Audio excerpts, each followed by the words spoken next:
Baik, bismillahirrahmanirrahim. Assalamualaikum warahmatullahi wabarakatuh. Kembali lagi di channel Nurdianto Official. Kali ini saya akan berbagi seputar kisi-kisi atau kiat-kiat lolos beasiswa BIB LPDP season kedua tahun di 2023 ini. Diawali dengan bismillahirrahmanirrahim. Berdasarkan pengalaman yang telah saya lakukan di tahun kemarin berkenaan dengan tahap proses seleksi yang diadakan di program BIB LPDP tahun 2023 sekarang ini, itu mungkin tidak jauh beda dengan seperti tahapan tahun-tahun kemarin gitu, yaitu di tahun 2022. Jadi ada 3 tahapan. Yang pertama itu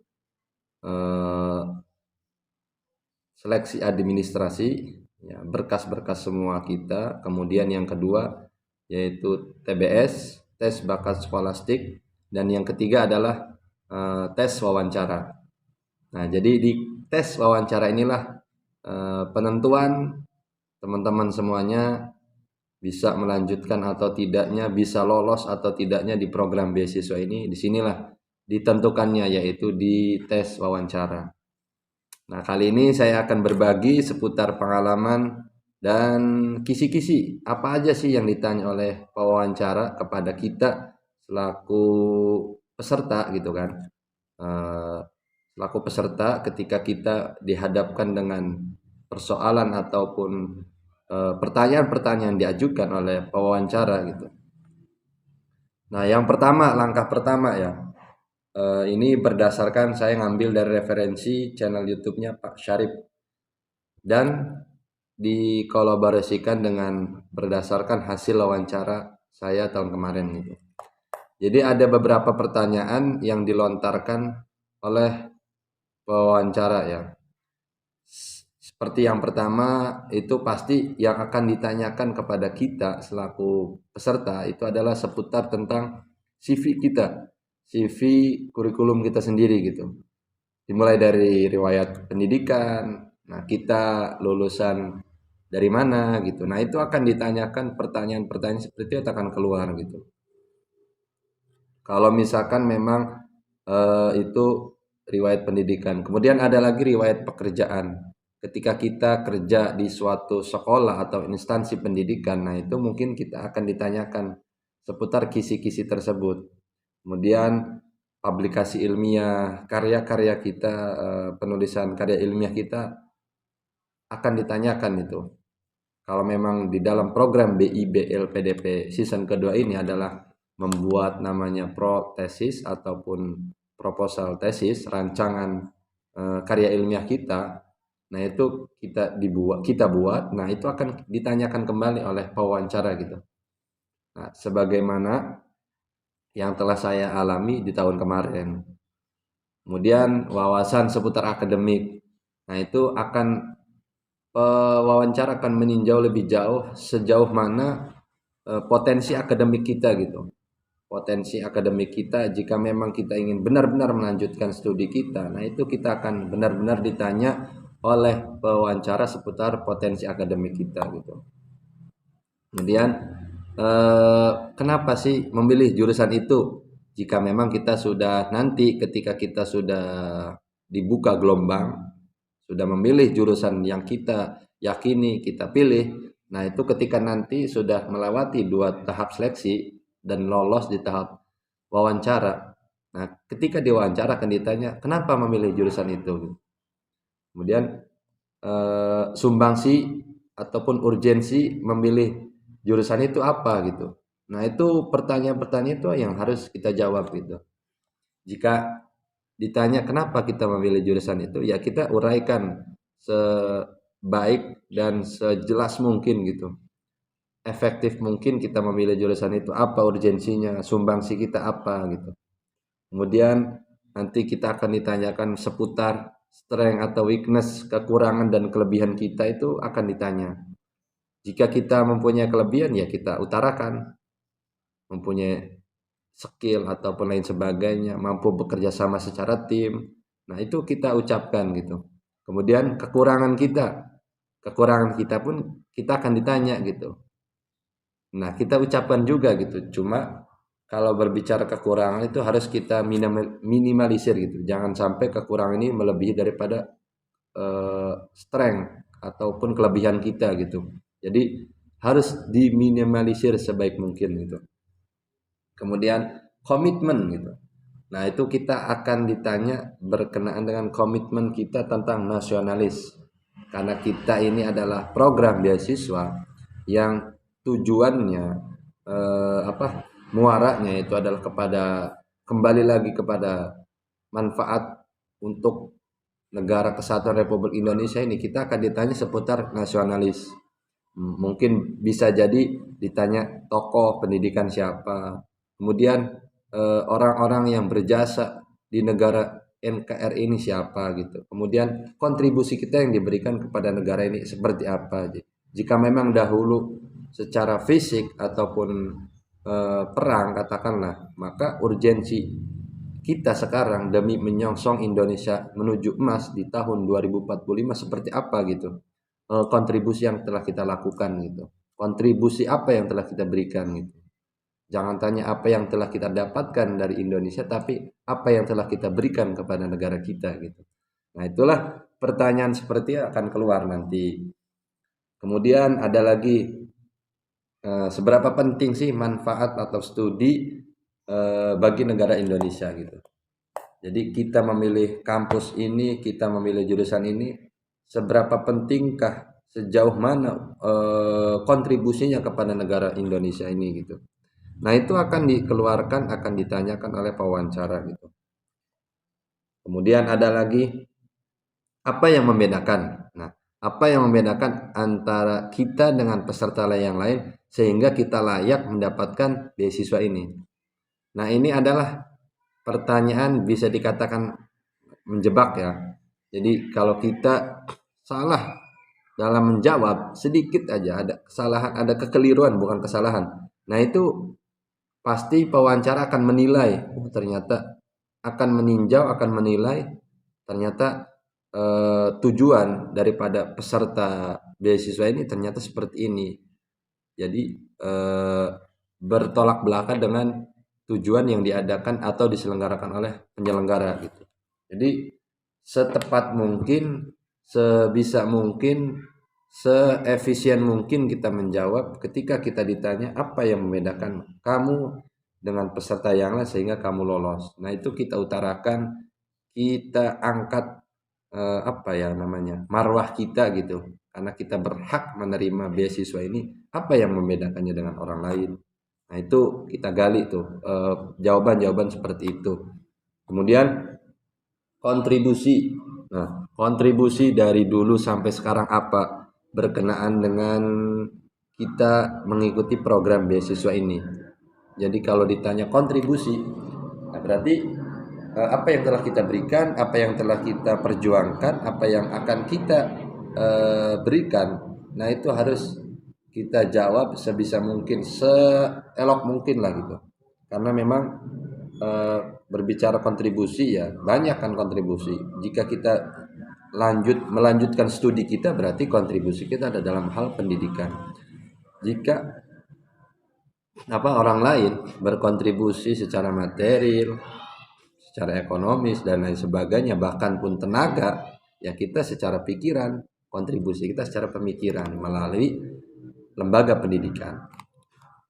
Nah, kemudian pasti ada pertanyaan yang akan keluar lagi. Rencana setelah studi kamu apa, katanya gitu. Jadi rencana setelah studi kamu apa? Ya itu kan banyak jawaban kan. Ada yang mungkin ada yang mau bikin yayasan lah, ada yang lain sebagainya. Itu akan terbesit di dalam benak pikiran kita gitu. Nah, maka untuk meluruskan, untuk menyamakan persepsi, persamaan jawaban dari pertanyaan ini gitu seperti apa. Nah, itu teman-teman gali lah gitu sebaik mungkin, sebisa mungkin, setepat mungkin gitu dengan pertanyaan yang tadi gitu. Kemudian ada lagi motivasi.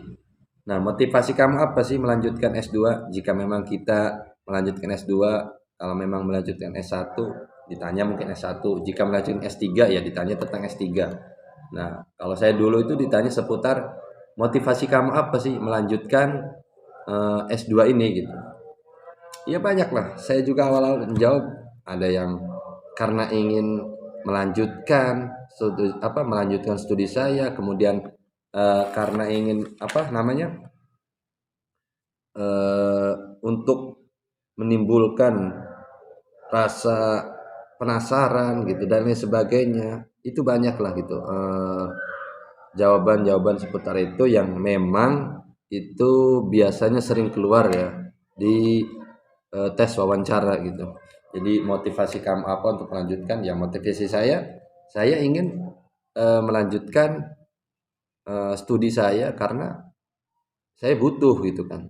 Selain butuh, saya juga ingin talab ilmu melanjutkan tidak ingin berhenti sampai di S1 saja gitu, melainkan masih banyak tahapan-tahapan yang harus saya lakukan, yang harus saya ikuti prosesnya gitu.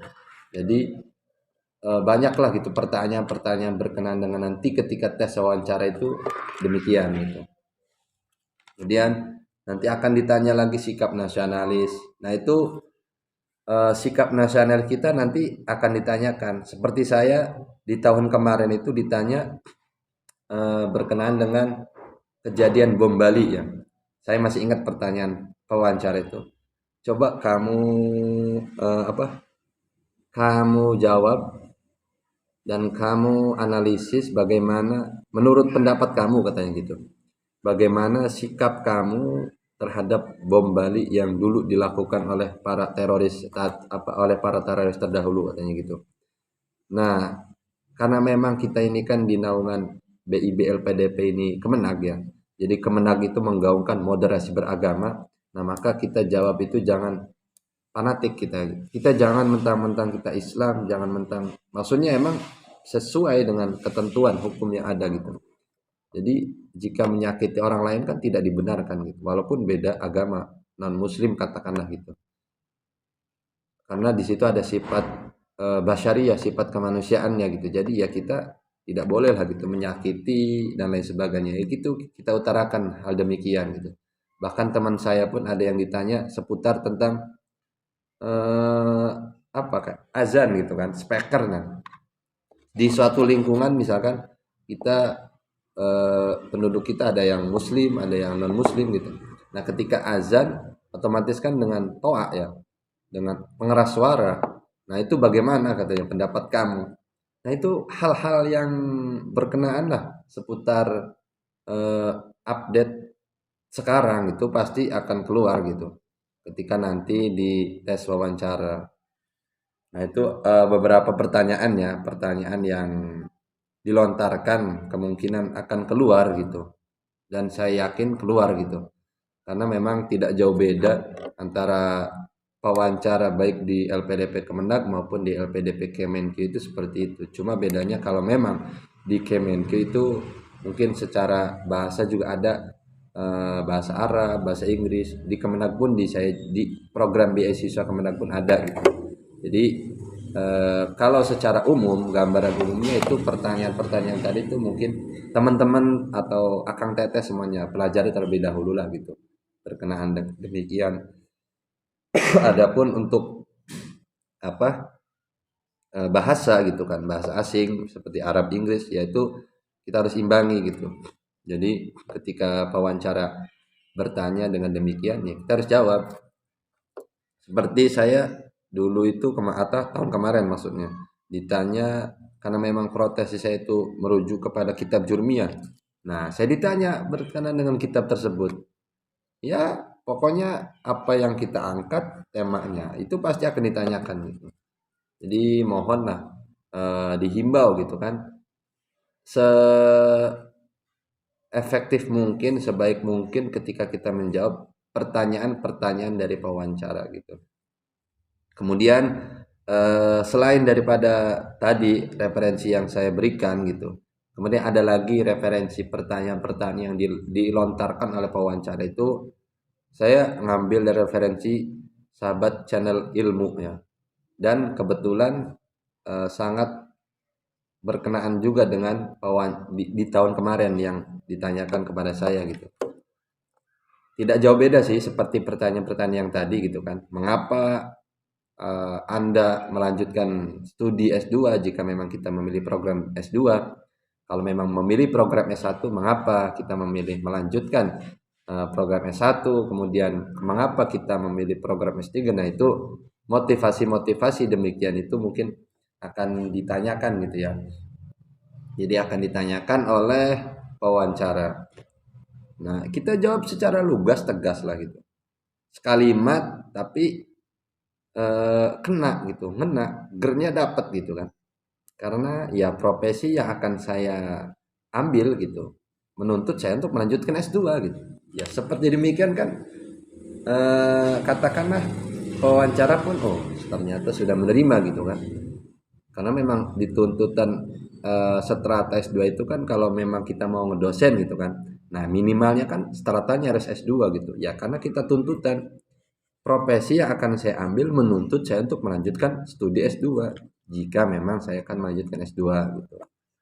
Kemudian ada lagi, lantas profesi apa yang kamu ambil? Nah, itu seperti yang tadi diutarakan, masih nyambung pertanyaan satu dan pertanyaan dua. Ya. Jika tadi memang ditanya kenapa motivasi kamu lanjutkan S2, sekarang profesi apa yang Anda pilih gitu kan? Sehingga Anda harus melanjutkan studi S2 ini gitu. Ya, kita jawab gitu. Karena memang grade kita pengen naik gitu kan. Yang tadinya guru SD ataupun guru di sekolah lah kita pengen naik. Kita pengen jadi dosen gitu kan. Ya mungkin secara aturannya si strata dosen minimalnya itu kan harus S2 gitu. Nah, itu pertanyaan-pertanyaan seperti itu pasti akan ditanyakan gitu. Kemudian urgensi kamu melanjutkan S2 apa gitu. Karena memang mengambil profesi dosen ya begitulah. Kemudian kenapa kamu memilih melanjutkan dan profesi dosen dan sebagainya? Ya karena dengan profesi dosen dengan melanjutkan S2 secara material investasi gaji jadi lebih tinggi ataupun 2 kali lipat, berbeda mungkin dengan strata 1 ya. Jadi bukan hanya secara kognitifnya saja kita jawab ketika diwawancara, secara real, secara materinya pun ya kita utarakan gitu. Memang sesuai gitu, memang apa adanya gitu. Ya jika berbeda kan gitu antara guru dengan dosen, otomatis beda lah gajinya pun. Walaupun memang 1 jam dia mengajar di kelas, tapi jamnya kan beda tarifnya gitu. Jika di guru 1 jam dibayar 60.000, dosen 75.000, contoh gitu kan. Nah, itu secara pertanyaan-pertanyaan secara real, secara apa ya, nyatanya gitu ya kita harus jawablah gitu sesederhana mungkin, sebaik mungkin, setepat mungkin gitu. Kemudian ada satu pertanyaan yang mungkin agak membuat kita tegang gitu nanti ketika kita diwawancara. Apakah katanya Anda sanggup lulus tepat waktu? Nah, itulah pertanyaan terakhir biasanya gitu yang keluar gitu dari wawancara. Ya kita jawab kembali gitu. Apakah Anda sanggup? Kenapa saya sanggup? Apa alasannya gitu. Nah, kita utarakan gitu. Ya saya sanggup menyelesaikan studi lanjut ini antara S3 atau S2 apa ya atau S2 gitu. Ya saya sanggup. Dibuktikan dengan apa kesanggupan saya? Dibuktikan dengan dulu. Jika saya melanjut S2 dibuktikan dengan dulu di S1 saya. Saya kuliah 4 tahun tepat waktu misalkan. Kemudian IPK saya nggak pernah turun. Nah, itulah bukti-bukti konkret secara apa? Secara perkataan kita gitu kan. Di samping berkas-berkas yang telah kita upload di waktu tahap pertama yaitu administrasi, nah kita kuatkan dengan argumentasi kitanya gitu. Ya saya siap, saya sanggup lulus tepat waktu. Jika S2 yaitu 2 tahun, saya sanggup lulus 2 tahun. Jika S3 3 tahun, saya sanggup 3 tahun. Jika S1 saya sanggup 4 tahun, saya selesaikan 4 tahun. Dibuktikan dengan pernyataan-pernyataan yang telah kita upload, telah kita submit di tahap administrasi di awal gitu kan. Nah, itulah mungkin berkenaan dengan pertanyaan-pertanyaan yang akan dilontarkan oleh pewawancara kepada kita selaku calon-calon awardee ya, selalu calon calon beasiswa lah gitu. Kemudian kalau untuk basic pendidikan ya, biasanya itu ada lagi ditanya seputar tentang hadis dan ayat-ayat Al-Quran berkenaan dengan pendidikan. Nah itu teman-teman banyak lah ya, hadis, kemudian ayat-ayat Al-Quran berkenaan dengan pendidikan itu banyak sekali gitu. Banyak sekali. Jadi saya berdasarkan pengalaman di tahun kemarin, tahun 2022, saya itu ya biasalah, awalnya kan tanya-tanya kepada yang lebih tahu gitu kan. Kemudian cari-cari tutor-tutor di YouTube gitu kan. Kemudian lagi diadukan, dicampur adukan, dikombinasikan dengan zaman yang sekarang gitu kan. Mungkin program di tahun kemarin itu karena awalan gitu, gelombang pertama gitu. Ya saya mulailah dari situ, kemudian mencari kalau memang basicnya kita pendidikan ya kita cari ayat-ayat Al-Quran, hadis-hadis Al-Quran tentang pendidikan. Seperti contoh misalkan di surat Al-Alaq ayat 1-5. Nah itu masih berkenaan seputar ayat-ayat pendidikan. Kemudian ada lagi surat Al-Mujadalah ayat 11. Kemudian ada lagi surat Toha ayat 114. Kemudian ada lagi surat Shad ayat 29. Kemudian ada lagi surat Luqman ayat 14-17. Nah itu dimohon kawan-kawan akang teteh semuanya berkenaan dengan hadis atau ayat-ayat Al-Quran yang tadi itu dibaca, kita dihafali, kita pahami lah artinya gitu kan. Jadi ketika nanti ditanya oleh pewawancara ya kita setidaknya adalah 2 atau 3 dari ayat-ayat Al-Quran maupun hadis yang kita jawab, kita lontarkan ketika nanti di proses wawancara gitu. Kemudian hadisnya juga banyak ya, hadis seputar pendidikan seperti mayyuridillah bi khairin yufaqihu fiddin. Kemudian ada lagi kullu maulidin yuladu alal fitrah ilaih. Kemudian ada lagi li'anna yu'addabar rajul ilaih. Kemudian ada lagi al ulama warasatul anbiya. Kemudian ada lagi man salaka tariqan ya'tamisu lahu fihi ilman sahalallahu lahu tariqan ilal jannah. Nah, itulah hadis-hadis berkenaan tentang pendidikan, hadis-hadis pendidikan, ayat-ayat Al-Quran tentang pendidikan, hadis-hadis Al-Quran tentang pendidikan. Oke, mudah-mudahan apa yang telah kita upayakan, apa yang telah kita lakukan itu bisa mempermudah, memperlancar jalannya tahapan demi tahapan yang akan kita perjuangkan nanti. Intinya jangan malu bertanya, jangan malu untuk mengulas pelajaran yang telah kita pelajari, karena memang kita ini adalah mau mengikuti suatu program beasiswa. Jadi sebaik mungkin, sesiap mungkin kita harus mempersiapkannya gitu, karena memang kita itu sistemnya bersaing ya. Jadi siapa cepat ya dapat, siapa bisa ya dia yang dapat.